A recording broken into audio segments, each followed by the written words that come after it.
I'm curious, what else do doctors, surgeons like yourself, what else do you look for to pinpoint that injury and have the proper diagnosis for the patient? What's the benefit of being seen by a doctor post-injury or an orthopedic surgeon or a spine surgeon or whatever? Why be seen by somebody? Because imaging is certainly an objective modality, right? If you have a disc herniation in MRI, nobody can say that you don't have a disc herniation in MRI. Or you have a fracture on CT, nobody can say you don't have a CT. But the physical examination is very objective in the hands of a person who's trained to do a good physical examination or someone with a lot of experience, right? Because your doctor can notice subtle things neurologically that you may not notice. So for example, a patient might come in after an injury and say, gosh, I've got neck pain. I've got pain along the inside border of my shoulder blade, and I've got this numbness and tingling in my thumb and index finger.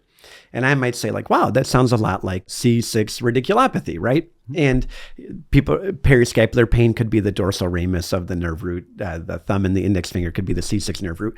And we might do a physical examination, and it may show a decrease in the muscle group that corresponds to C6. And we could say, put together, wow, that's an objective documented finding. Or for example, someone has a more serious injury. One common thing that I'll see in treatment of laborers is that people will fall from like a roof height, because a lot of guys are roofers and they're not secured to the roof, because putting on the safety harness, it takes a long time and it might be uncomfortable on a hot day, et cetera, or it may not be important to that employer or whatever.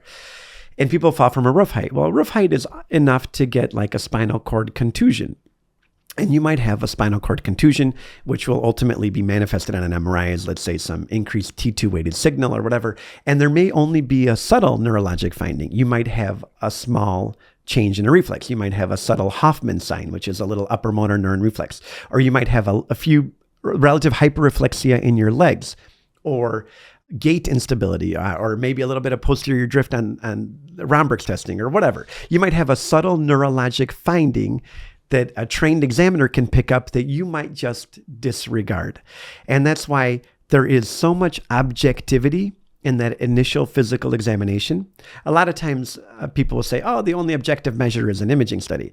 Well, a good physical examination is certainly objective. If you look at a patient that's got our patient may have, for example, an injury, a significant soft tissue injury, and you might say, holy cannoli, look at all that bruising. There's like some sort of soft tissue degloving injury in there, that you could say like, wow, the injury signs that you might just chalk up to bruising might be indicative of a much more significant soft tissue injury that you're underestimating yourself.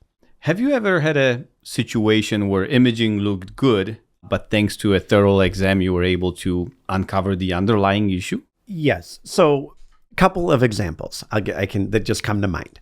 One is moving away like from an injured patient, for example. Sometimes patients will come in and they'll say, gosh, I have gait instability, that I feel like I'm tripping over, or I feel like my legs don't work right. And until in the treatment up until that point, they've gotten, let's say, x-rays of their low back, x-rays, some sort of workup of their legs. They've checked the blood flow to their legs. It's been fine. And they've gotten an MRI of their low back, because, most physicians know that the low back will cause some lower extremity symptoms, and the MRI of the low back is clean. But they'll come into the office and we'll just ask, what are things that you have difficulty with? And they'll say, I feel like my feet give out on me, or my walking has changed. And then we'll say like, well, what else have you noticed? And they'll say, gosh, I have trouble with buttons, or my handwriting has changed. Or I'll notice that I'm losing a little bit of fine motor skills. But that's not the presenting problem. The presenting problem was gait instability. My legs are tired. I can't walk as well. I can't keep up with my friends. And then those are clues to your orthopedic surgeon or your neurosurgeon or your spine surgeon or even your family practice doctor, internist, that, gosh, there might be something more proximal going on in your spine. So yes, most of the time, lower extremity effects are from the lumbar spine. That's the lower motor neuron. But sometimes you can have myelopathy, which is severe spinal cord compression of the actual cord of sufficient severity that it causes upper motor neuron findings, that the signal from your brain to your legs is interrupted not by the nerve root from your low back to your legs, but by the nerve from your brain to your spinal cord, the upper motor neuron. And in those cases, we say, okay, you've got some interesting findings on exam. If you close your eyes and hold your arms out, you fall backwards. You're relatively hyperreflexic in your arms and your legs. You've got some strange sensory findings on pinprick and light touch examination. And then we'd get an MRI of the cervical and the thoracic spines to look above the spinal cord termination. And we might find a big lesion in the neck that only presents as a lower extremity pathology, is what the patient, only thing the patient notices. There's this perception that the MRI will tell a patient everything, and I don't want to say they are being dismissive of a proper evaluation, but it's somehow secondary to a good quality MRI that supposedly will show them everything. Yeah, I think so. The MRI is a great test. MRI is a great test, and it significantly enhances our ability to diagnose things objectively and radiographically. And it's obviously an important part in the armamentarium of a workup of a patient. But are there things that an MRI is not great for?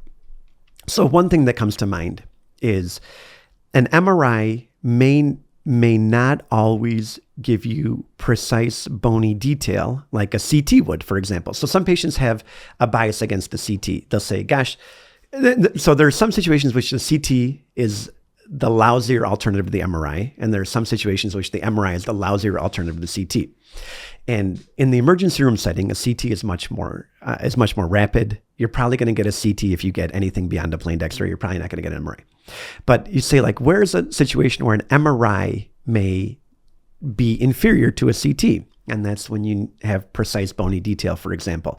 So along the lumbar spine, and this is something I just saw within the past week, along the lumbar spine, at every level, if you reach around the back, you've got the spinous processes, and then off the next little bump that you feel to the sides are the little facet joints. And then deep in there are these transverse processes, these little lateral bony extensions. The MRI captures some sagittal images. So sagittal are if we cut you down the side and we look at you. And they usually go from the left side of the spine to the right side of the spine. But sometimes those transverse processes are outside of those sagittal cuts. And so I had a patient, for example, that had an injury, fall, significant pain throughout the lumbar spine. X-rays, unremarkable, because it's hard to visualize the transverse processes. They're deep to musculature. They're relatively small. People are looking on the X-ray often for like a vertebral body fracture, something big and obvious.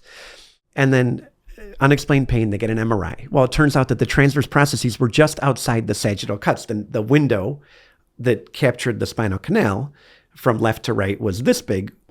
In order to see those transverse processes, you needed to go this big.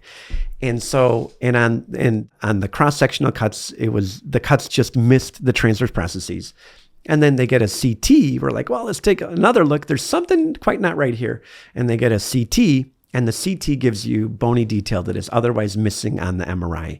And you can pick up a fracture of a transverse process better than you could on an MRI.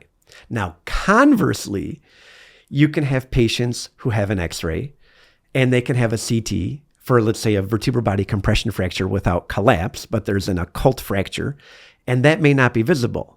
Or they might have a fall and an X-ray of their hip might not show a fracture. But you get an MRI, and because an MRI will show you edema, T2 weighted signal or a stir signal will show you edema within the bone, you can say, holy cow, there's an occult fracture that the CT or the X-ray missed.